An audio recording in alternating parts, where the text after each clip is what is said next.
Hello. Well, what happened in Bellflower was also something serious. And in Bellflower and in Compton and in Paramount, those tornadoes were not really big, and they're not particularly typical, right? No, to have that kind of tornado activity in that part of Los Angeles or Southern California is very unusual, but you have to understand that tornadoes generally occur over flat pieces of land, and that's why you see tornadoes occur over a flat piece of land and in neighborhoods and in areas where it might be a socioeconomically lower than in wealthy neighborhoods. Bob Greene is with us, the author of a book called Stormy Weather, the Wholesale Rape of the California Mobile Homeowner. And these mobile homes that were hit, it's a mini tornado sweeping through the cities of Paramount, Bellflower, and Compton on Tuesday morning, causing damage. And some mobile homes in the Golden State Mobile Home Park, that's in the 1600 block of Garfield Avenue in Paramount, were ripped off of their foundations and overturned. Absolutely, Phil. We seem to have an idea in this country where tornadoes only hit the mobile homes of the people who live, for instance, in Florida or in Tennessee or in what is called Tornado Alley, which is Oklahoma on up through Nebraska and Kansas, and that really is just not the truth. The California mobile homeowner buys his mobile home because he thinks that there are not as many tornadoes in California as there are in other parts of the country, and that is just not the case. But the fact is that tornadoes are not just affected, the mobile homes, I don't think, Phil, are just affected by weather patterns. And well, we were talking, and you said to me that you think that it gets even more in-depth and it gets more serious as to why tornadoes are hitting mobile homes. Well, and tornadoes hitting mobile homes in the state of California as well as in these other areas, because, and here's where it gets a little strange, and we deal with this in our book. I really believe, Phil, that the reason mobile homes are predominantly are the predominant structures destroyed in tornadoes is because our Father, I don't believe, wants us to live in them. They're not real houses. Our Father would prefer that you live in an apartment or in a rental house until you can afford a real house. And now, when you say our Father, I'm talking about God. You're talking about our Father God. Absolutely. And again, that does get a little far out there. I know it gets a little strange, but when we look at these things, and biblically, you can see where God went to a lot of trouble to guide the chosen people to their own homeland, Israel. God wants permanence. He wants you anchored. Living in a mobile home goes against our Father's plan for you.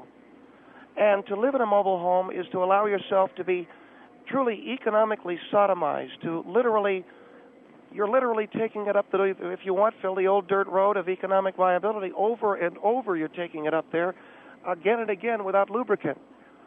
For me, the idea of living in a mobile home displeases our Father and causes this displeasure to be manifest in nature. Bob Greene, our guest. Our number is 1-800-449-8686. This is part 3 in our 5-part series, The American Homeowner, and Bob has written a book called Stormy Weather, the Wholesale Rape of the California Mobile Home Owner. And I guess we're not just talking about California mobile home owners. We're talking about all mobile home owners everywhere, correct? Well, I think that it's applicable, Phil, to all mobile homeowners, but I think you have to address the California mobile homeowner because they think traditionally that they are immune, and they are certainly not. And yeah, but we're looking at the reasons for tornadoes hitting flat land as opposed to mountainous terrain. No, but again, I think you miss our point. The point is, yes, while there are some meteorologic reasons for tornadoes, you asked the question why they hit the... Yeah, I'm asking the question why they're hitting mobile homes. The reason for that, we think, and again, it gets a little far-fetched, our Father, who went to great extremes to guide the Jewish people to a permanent homeland, biblically prefers permanence. Mobile home mobile homes really, the mobile home park is really the devil's playground, and people who live with them are as demons in the service of Satan, as demons walking the earth, toothless demons walking the earth. A lot of people who live in mobile homes are not the healthiest looking people. And so you see biblical, not to interrupt you, Bob, but you see biblical precedents for the fact that mobile homes are getting knocked out by tornadoes.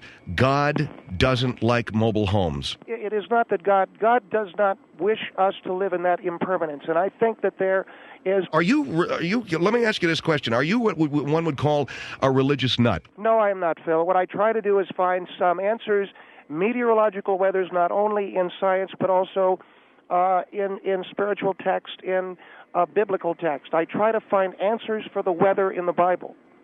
And I don't think there is anybody else doing what I do. And that is... You're looking for reasons why we have the weather we have in the Bible. That is correct. And it is unusual, and yet I think it is viable because weather and the moods, if you will, of God have always been connected. And I think, again, look at people who live in mobile homes. Do they please God? Are they using themselves and are they using their lives the best way they can? Again, they are not the healthiest looking people. And I think we have to look at this idea of biblical permanence. Dr. Robert Green with us, 1-800-449-8686. He believes that a lot of mobile home parks are hit by tornadoes because God wants permanence. He doesn't want us living in impermanent structures. Here is Oak Hills on the Phil Hendrie Show. Hello? Hello. Yes, ma'am. I live in a mobile home. I am a very healthy person. I am 50 years old. I am Jewish. You could not tell the difference between my home and a regular home that is built on, quote-unquote, a foundation. My house is on a foundation. But being Jewish, you understand God's leading your people, the chosen people, to permanence. What permanence? Permanence in Israel. A home is a permanent home. Yes. It doesn't matter that it's a mobile home or that it's a regular house. But a mobile home is not that permanent. My house goes down the freeway doing 60 miles an hour until it's set on a permanent foundation. Right. Can you do that with a regular house? That displeases I don't think so. That it does not displease God. It displeases God if I lie and cheat and steal. Why do you say it You say that people who live in mobile homes are in the devil's playground. Because, Phil, it is a place, and I'm not saying this lady is of that kind, but she knows what I'm talking about. No, I don't know what you're talking about. Well, I'm talking about individuals with the mullet haircuts, the chaining their wallet to their belt. I think you know what I'm saying. You know, when's the last time you've been in a mobile home park? I lived in a mobile home park at one time, and I had to qualify. Well, where do you live now? I thought you said you live in a mobile home now. I live in a mobile home, but it's on a permanent foundation on 2.5 acres. Oh, so you have purchased property and you are not exactly... So you're not in a mobile home park, ma'am? I was in a mobile home park. Okay. And I had to qualify for a $200,000 loan to get into this mobile home park. You want to tell me I'm a devil's advocate? No, but I am saying that as a member of God's chosen race of the Jewish people, that you should cherish permanence more than others, and to assign yourself to the impermanence of a mobile home. What is impermanent of a mobile home? That was 20 years ago. No, that was 20 years ago. You cannot move a mobile home now without You remember Sodom and Gomorrah, correct? Sure. In many ways, the mobile home parks, and I don't want to be dramatic, Phil, are the Sodom and Gomorrah of today. Because that is dramatic, isn't it? Home park? Well, first of all, when was the last time you were in a mobile home park? See, I think what this lady's saying, Bob, is that a lot of mobile home parks are very well maintained. They're sunk deep in a foundation, as this lady's home is. They're not up on the wheels. And yet, every year during this time of year, we see them victimized over and over again by God's anger. And how many homes have not been destroyed by God's fury? You're going to tell me these people are we are talking about people... Devil's advocates, too? We are talking about people that are consumptive, high levels of syphilis, disease of the tooth and gum. We're talking about bad nutrition, a lot of mullet haircuts, a lot of wallets, chain to belts, jersey Let me tell you something. When these builders start building these homes where young families can afford to purchase them, and they're not $200,000 and $300,000 and $400,000. My children cannot afford to buy a regular home at the way these prices are. They are taking these mobile homes that are built in a house. I think this lady's making a very good point. A lot of these prefab homes. let me ask both of you a question. 95% of the footage on the TV show Cops is shot in mobile home parks. I rest my case. No, you don't. I rest my case. You do not. What do you mean you rest your case? Well, what does that tell you? What about the neighborhoods? What about the neighborhoods in Compton? What about the neighborhoods in Beverly Hills? What about the neighborhoods in I am not aware Lakewood? I am not aware of any mobile home parks in Beverly Hills. I could be wrong, Phil. Well, there is such a thing as south of Sunset, Beverly Hills. Beverly Hills Post Office, which could very well have. There are a lot of mullet haircuts on those shows, and don't tell me you don't see a lot of jersey T-shirts and a lot of bad teeth. That's what I'm talking about. I see a lot of that in regular homes. Mullet haircut plus Camaro. I see a lot of that in neighborhoods, in low-income neighborhoods that are regular homes. Do you see a lot of mullet haircuts and Camaros together? Where? In mobile home parks. Yes, you do. No, I don't. All right, I appreciate that you called in, ma'am, with that because you at least against one of the stereotypes. You're Jewish. You live in a mobile home, although it is in a permanent foundation, correct, on 2 acres? Yes, but I did live in a mobile home park, too. You got out. You did God's will, and you got permanent. No, I did not get out. I got out because I wanted to have... Permanent. I wanted to have 2.5 acres. Yes. Not that I wanted to have permanence. I had permanence. I lived there for 15 years. God didn't have... The Jews wandered for 40 days in their mobile homes, figuratively speaking. Oh, and the Arabs didn't? Well, where are the Arabs today? The Jews... They're living in apartments and... They run the show down there. Come on. No, they don't. Oh, come on. All right, ma'am. Thank you for your call. 1-800-449-8686 with Bob Green. He's written the book Stormy Weather, The Wholesale Rape of the California Mobile Homeowner, and radical theory that the reason why most mobile homes are destroyed in tornadoes is that God is displeased with people living in mobile homes, that he desires permanence. That's why he gave the Jewish people a permanent homeland, and that he would prefer you live in an apartment until you can afford your own home. 1-800-449-8686, Phil Hendrie Show.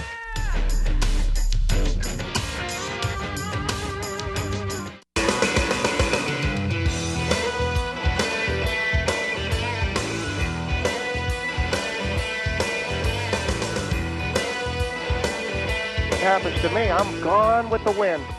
And that's the truth. Robert Green with me on the Phil Hendrie Show. Our number is 1-800-449-8686. An explosive book entitled Stormy Weather, The Wholesale Rape of the California Mobile Homeowner. But in point of fact, because we are on nationally, you're talking about anybody who buys a mobile home. I am telling you, Phil, that anyone who buys a mobile home, and we do put it into graphic terms in our book because we want people to get the message, you are being treated figuratively to rough, non-lubricated jail sex. I'm talking about some real down and dirty punk sex. Okay, I understand that, Mr. Green, and I think my audience gets that. You're saying that people who buy mobile homes are getting a bad deal. Well, if you consider anal rape to be a bad... Wait, whoa. Okay, I got all the imagery from your book. I don't need it on the air like... Well, Phil, basically I'm saying that it is an important thing for people to understand. Mobile home equals God isn't happy, and we really need them to know that. Permanence, read your Bible. All right, let's go to New Mexico. This is, I believe, Chaparral, New Mexico on the Phil Hendrie Show. Hello? Hello? Yes, ma'am. Hi. Yes, sir. I live in a mobile home, darling, and mine don't have wheels. They're all off of the axles and everything. I have a 4-foot wall around my mobile home. Right. Are you Jewish or... No, I am a Catholic. I have been raised in a Catholic girls' school all my life, and I couldn't get along without my God every day, so I don't know what you're talking about. I think you're talking to your butt. No, ma'am. Here's what I'm saying. I'm saying, through our biblical teachings, that God led the Jews out of their figurative mobile home existence into permanent townhouses. I don't believe that. I've read the Bible. You don't believe that? True. Well, wait a second. You understand that there was impermanence in the lives of the chosen people until they were settled permanently in the land of milk and honey. Hello? Yes, I'm here. All right, you understand that, correct? Yes, I do. The same is true of the mobile home. And impermanent, again, I keep going back to this idea of ass rape. The fact that... Would you please? I don't... I really... Wait a minute, let me say something. Yes, ma'am. I don't appreciate that language at all. No, I don't either. People need to understand this. No, wait a minute. I have a husband who works 2 jobs. I'm retired. We got good incomes. We got bringing good money. I live in a beautiful mobile home. Beautiful and mobile home it's mutually exclusive. I can't How do you do that? I don't. You keep talking about mobile home trash. What are you talking about? Are no, you what God? I'm saying is, no, ma'am. No, I'm not God. Certainly, I'm not God. But I'm saying, you go to the average mobile home. We did a study of 15 separate mobile homes in a highly concentrated focus group. You've got a lot of mullet haircuts in there. You've got a lot of film crews from cops coming in and out of the place. A lot of wallet chains. A lot of jersey T-shirts. Lots of late model General Motors material. God don't care what you're wearing as long as you get there. Well, let me ask you a question. He don't care what you're wearing, honey. When you come in, you're butt naked. Right. When you go out, you may be butt naked the same way. So what are you talking about? Let me ask you a simple question. You've got a truck and a mobile home. The truck's bigger than the mobile home. Why aren't you sleeping in that? My mobile home is 5 bedrooms, so what are you talking about? My truck is bigger than my mobile home. Generally, a truck's bigger than the mobile home. Why aren't people sleeping in their truck? Honey, there's a lot of people sleeping in trucks. Hold on for a minute. I've been in mobile homes. My father lived in a mobile home toward the end of his life. They had 3 bedrooms. They had a huge living room. Exactly. They had. You're not going to, quote, get there in a mobile home, end quote. You understand? Honey, I've seen people that live in mansions, the drug dealers. I lived in that scene for many years. Okay. Well, I believe that God is angry and is unleashing his wrath via but the ass rape of mobile homeowners. But it's not on people that live in mobile homes, okay? You're wrong. Then why are tornadoes getting them? Mobile homes being blown to smithereens? Yes, ma'am. Look down at Kentucky. That's where I'm from. They just blowed away a lot of homes. It wasn't mobile homes. It was houses. Case in point, Kentucky. Everything's been blown out of there. There's nothing left in Kentucky. Louisville, and what's the other place, Phil? What do you mean, what's the other place? I don't know. Kentucky is a state that... Yeah, there's nothing left other than Louisville. Every home's been blown out of there, right off its foundation. But a house can go just like a mobile home. Very true. Ma'am, thank you for your call. God bless you, sir. Thank you very much. God bless you. God bless you, ma'am, and find some permanence. Find a townhome. We got it. 1-800-449-8686. Pomona on the Phil Hendrie Show. Hello. Pomona, hello. Hi. Yes, ma'am. Hi. I just like to say that what this man is saying is absolutely ridiculous. I don't live in a mobile home. Are you Christian? But, yeah, I'm Christian. You are a Christian, all right. Excuse me? You are a Christian. Yes. Are you consumptive? What are you saying? Are you consumptive? Consumptive. What is consumptive? Tuberculosis, consumptive disease of the lungs? No. You don't have that, all right. Okay. Why are you asking that? She just said she doesn't live in a mobile home. Oh, I'm sorry. I didn't hear you, ma'am. Yeah. I'm going to not let myself get angry and judge you. I'm not trying to make you. But what I'd like to say is that you have no right to get on the radio and speak to such a broad range of people and tell all these people that everyone who lives in a mobile home is somehow not disliked by God. Like God cares anything about material values. If you read your Bible, you'll know that God does not care about material values. God cares about what's in your heart. But you do know that God... Listen, I'm not saying you're bad. I am saying that a mobile home park can be the devil's playground.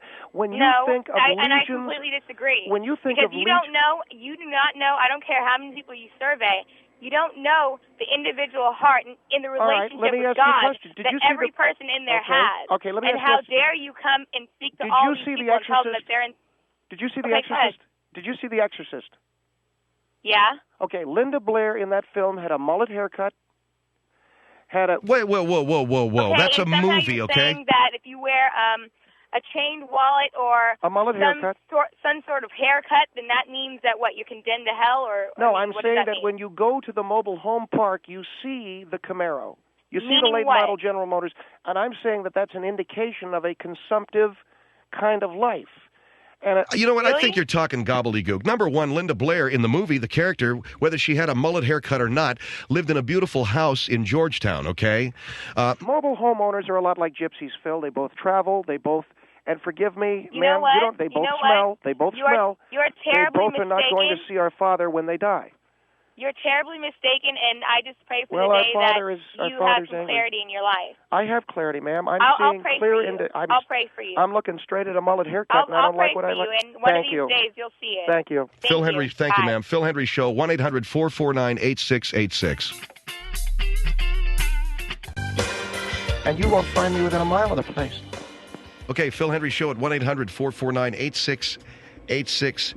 Robert Greene is with us, and we're talking about his book, Stormy Weather, the wholesale rape of the California mobile home owner. What does that mean, the mobile home owners being raped? I think that those who sell mobile homes, see, the culpability is not just with those who buy the mobile home, but those who sell the mobile home, I believe, it is my opinion, know full well that they're selling an instrument, a tool of Satan's inexorable march across this planet. They are selling yet another tool of the, forgive me, Phil, of the ass raping, of the...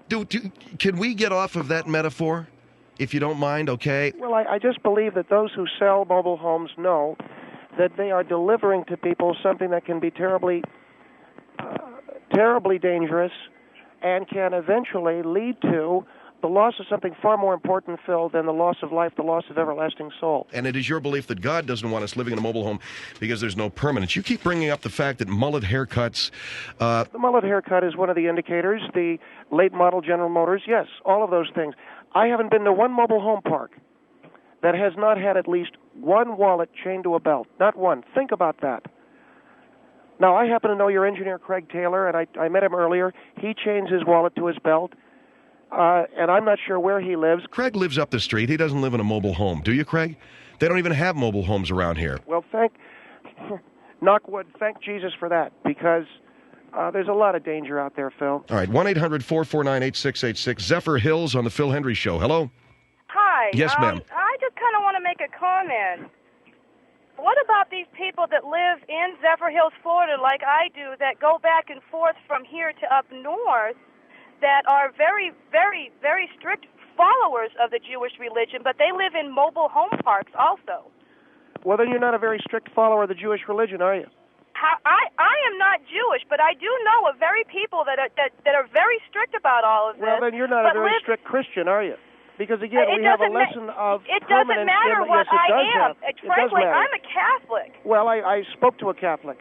And if you believe in the Bible, you believe in the permanence of home, and your mobile home... Then what about these people that lived in tents well, let's talk way about back you. in the biblical times? Those were not permanent residents. They could fall over with the slightest bit of wind. If you live in a mobile home, Satan is your Lord, whether you want to believe it or not.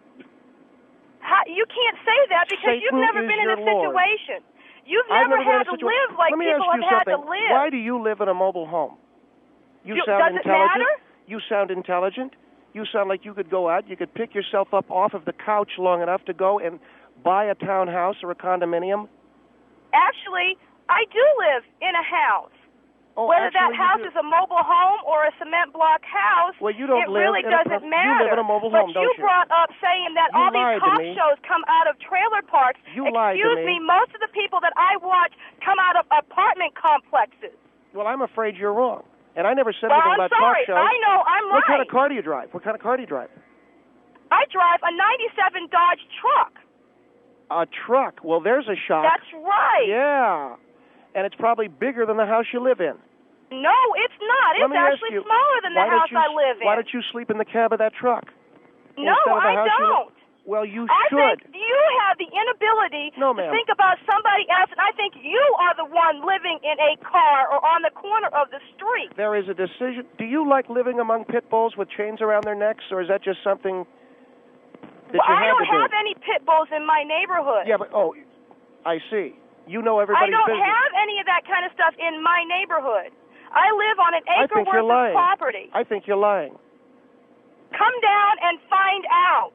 I think you are too afraid to actually go into these places to find out exactly what it is to live in these places. I'm telling you, you people get nailed by tornadoes. Yes or no? Yes or no? I don't. I live in the belt of a hurricane. My house has stood through the worst hurricanes coming through Florida. It doesn't matter what kind of house I live in. That is such bullcrap. Well, how do you know that, man? The woman's there. Because you cannot see somebody else's point of view, and you can't see somebody else's experience. There have been a lot of hurricanes as well as tornadoes in Florida. How long have you been living in that mobile home? How long you go down there as a vacation, ma'am? Well, no, I'm talking about the retired people that I live by and help with computer clubs and their computer problems. Oh, that's great. While their home is going to get picked up and tossed into the Atlantic Ocean, you're going to sit there and play solitaire with them on a computer? Well, how about you try and tell really these people cold. that have That's been cold-hearted. here for 40, 50 years coming back and forth doing this stuff, and their house is still there and in perfect condition. So there they are. They're getting their mobile home tossed in the Atlantic, and you're sitting there playing Doom on the computer. That's you know what that is? That's hardcore. It doesn't matter what they do All right. on the computer or what I do on the computer, sir. This isn't the issue. Thank you, ma'am. Thank you for your call. I think that some people, I think you're missing. I'm not missing anything, Phil. A lady's sitting there teaching computer classes to old people that they themselves will be turned into garbage by 5 o'clock tonight.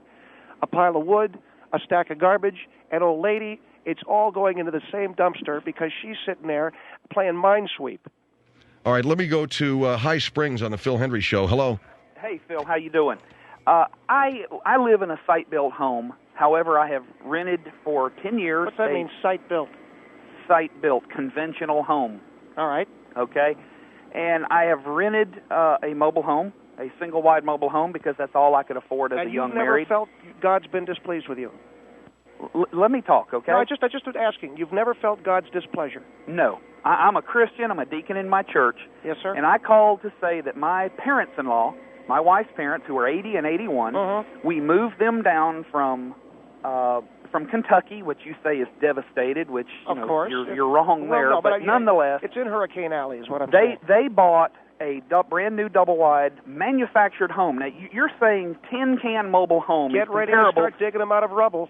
Let me talk, sir, okay? I think you need to practice lifting walls up. First of all, there are huh? as many or more mobile homes probably sold in Florida than there are in California. Yeah, I believe do know that. In the area that I live, it is one of the 3 largest selling areas of mobile homes. And I don't disbelieve Let that me either. talk, I don't sir. disbelieve that either. Let me talk. The reason why I called is a manufactured home in Florida. I can't speak for California, but in Florida, they are built to stricter standards than a site-built permanent home, as Which you call means it stays on its moorings another 30 seconds. Listen, Look, sir, all I'm trying to say to you is if you've got your in-laws in a mobile home, have you ever lifted the wall of a mobile home up and looked down? Practice lifting a wall up and looking down. What I'm telling Why? you is I've heard you you're talk gonna see now some for Mother about Goose 6 shoes there. different callers, and what you're taking a small example and making it a generality for the whole big picture. 90% of the people that live in mobile homes are safe and secure. Absolutely. And your book, I think, raises probably more panic than it should in a lot of people. Here's Ridgecrest on the Phil Hendrie Show. Hello. Oh, yes. Yes, ma'am. I'm a Well, I don't born-again think Christian. so. I'd like to. Can I get the name of the book out again? Go ahead. The book is called Stormy Weather, The Wholesale Rape of the California Mobile Homeowner. Okay. I'm a born-again Christian. I have been for many years. Then surely you understand what I'm talking about. Well, unfortunately, I do. Good. Let me just say that you are confusing, first of all, trailers with mobile homes, because trailers are generally under 48 foot, and they're 8 foot wide. Mobile homes are 50 by 12. But that's totally irrelevant. What matters is that under the Old Testament, slipstreams? Please, No, be a the silver- gentleman and allow me to continue. Please let her continue, okay? Well, she's wrong about the mobile home thing. Well, maybe I'm wrong on my footage. I used to have a license. It's been a lot of years. I'm an old woman. Okay? Have you got a yardstick? Just let her finish. Sir, Well, under the Old Testament, we lived under the Lord's rule of law. In the New Testament, we're under a new covenant. not if you're a Jew. And that's what I'm saying. You got a lot of Jews living out in those trailer parks. the only way to the Father I is caught through the dog, His Son, too. Jesus. I heard the dog. So that's another. Are you living in one now? No, I'm not. What kind of dog? What kind of dog is that? It's none of your business. Pit bull, Phil. Doesn't no, mean it it's is a not pit bull. a pit bull. It's She a won't say. Dalmatian. But if you just Vicious, violent animals. stay on a Dalmatian. A Dalmatian's a Excuse vicious, me. violent. Yeah, I had Okay. I had a friend's face get mauled by one once. Yeah, and I had a husband who beat me up, so all men are vicious too. So okay, let's get back to the issue. I don't know the specifics of what happened. Let's get back to the issue. Christ Okay, so urges us to live simply, to give no mind to physical need.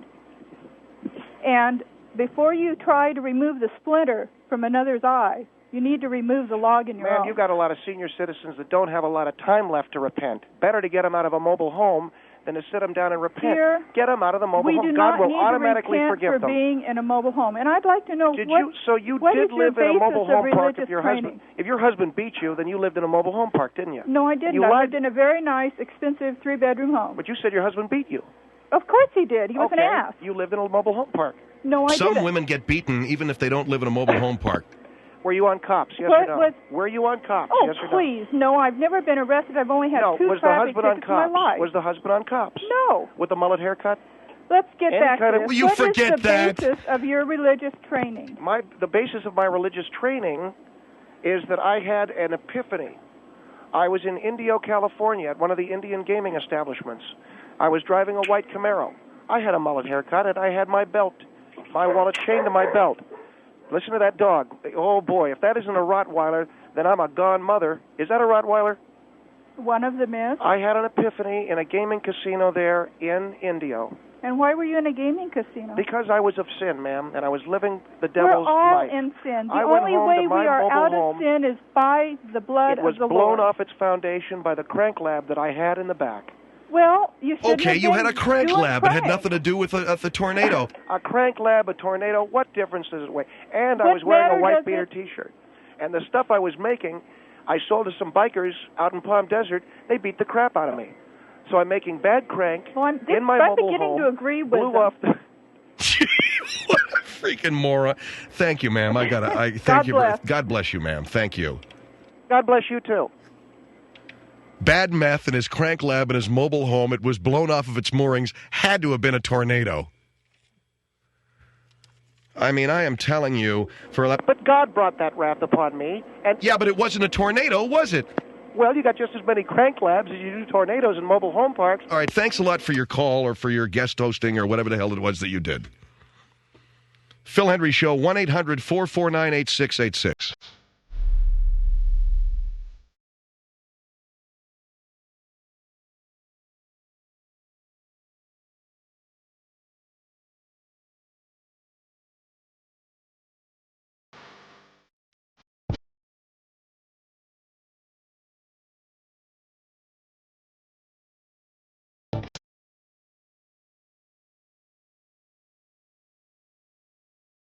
Phil Hendrie Show at 1-800-449-8686. And I was just talking to Craig about that last guy. You remember before Y2K, there were all those books that were coming out about how it was going to be a total disaster, right? And we all know that we survived. But there was one book in particular, and the name of it is what got me, because it was obvious that the guy was trying to provoke people into a fear-ridden reaction to, I don't know, go out and do something. I never read the guy's book, but it was called Date Rape 2000. You know, like, I mean, almost as if there's some dude walking up to you in a drunk tank. I'm going to tell you something right now, fresh fish. I'm going to pop that puppy's can. I mean, what are you talking about? Date rape. So this guy wrote a book about how it wasn't just going to be, maybe some banking glitches. It was going to be full, rough jail sex on January the 1st. Whatever happened to that guy? Date Rape 2000. Now, I figure a guy who names a book Date Rape 2000 has got to be selling something. It's got to be, you know what I'm saying? Because he's trying to get you afraid. Well, you have to do something with that fear. You have to buy something, right? Well, if you were going down the street in the days approaching January 1, 2000, and you saw a store that said Date Rape 2000, come get your gas masks and your shovels and all that crap that people were buying, would you stop and go in, or would you? I'd run from the joint myself. And I don't know how many books he sold, but it was such an odious title, obviously playing into such deep and organic and visceral fear. I bet you the guy didn't sell that many books. I mean, who the hell wants to read a book like that? Date Rape 2000. Reminds me of that. Did you ever see Heartbreak Ridge at the very beginning of the movie? He's going, hey, you want to pop that puppy's can? You don't have to grease it that hard, jarhead. Just jail sex. Jesus. Back off. Anyway, that sounds like a very interesting book, and I'm going to run out and get it. Now, it was raining last night in Southern California. It was coming down in buckets again, and I didn't sleep. I woke up at 2, and I didn't go back to sleep. And I woke up at 2, and I didn't go back to sleep. You want to know why? Because in my backyard, as you know, a hole has been dug into which a swimming pool someday will go. Well, they haven't put the gunite or steel on it yet. So we had it dug. It's a week ago that they dug the hole, so I guess maybe I'm being a little impatient. But the fact is, while that thing sits there and rain falls, it becomes a large mud hole. And they have wooden frames for the gunite. The frames are starting to collapse into the wooden mud hole. So I got this disgusting mud hole, right? And I'm laying there thinking, okay, they got to bring a grading expert out. That means the guy has to see that the dirt is real dirt and it's not topsoil. If it's topsoil, that means they're fill soil. They have to dig down further. If they dig down further, Scott told me he's going to have to charge me more. And if they have to put in more gunite, that means that it's going to be more cement. It's going to cost me. Now the frames are gone. Now they got to pump the water out. Now suddenly I'm looking at $150,000, $200,000 for a freaking pool. I did not go to sleep. I saw my old man taking those shots of booze back in 1960, putting that stinking pool in, and suddenly it wasn't so funny. Marie says to me, she woke, one of those things, do you ever wake your wife up, your girlfriend, like you just go, hey, wake up. What? I feel like crap. What? I just feel like crap. Why? It's that pool is going to cost me more money than I got. I got no business building that thing. And thank Jesus I ain't got no money in the stock market, although I saw it went up today, so I think I'm going to buy again. I'm back. I'm bullish on the market now. It went back up, 200 points today? There we go. I'm back in it. Clear Channel stock all the way. Yay! I got the inside scoop. Anyway, I woke up. I couldn't sleep, and I said, I'm going to be paying through the... Oh, come on, relax. I'm telling you. So I'm going to run home tonight. I'm going to call that pool freaking guy and get him out there and put that steel in tomorrow, even if it's muddy, even if... I don't care what. I'm going to stand over him with a 12 gauge. Put it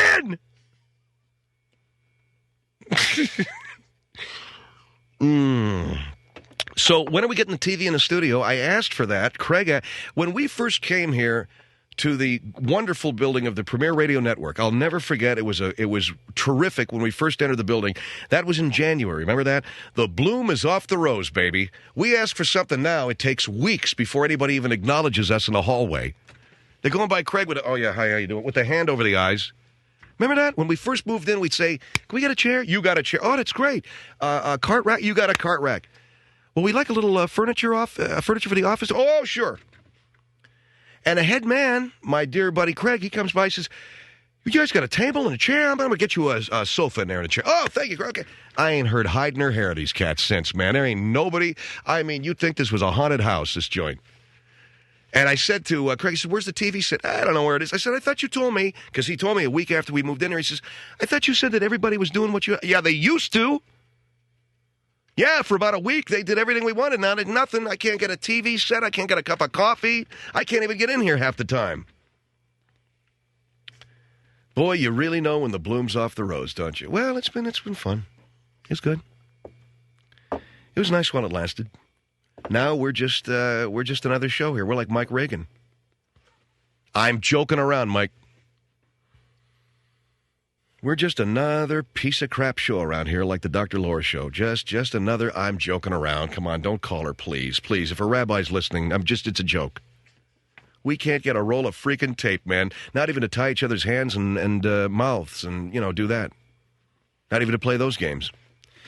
All right, so anyway, by the way, our website, philhendryshow.com, which is another problem that we have, the website, but I don't want to get into that. We have raised $123,000 for my friend's place through the sale of the Best of the Phil Hendrie Show CD. That's philhendryshow.com. $124,000. Thank you, Mike. It's the Phil Hendrie Show.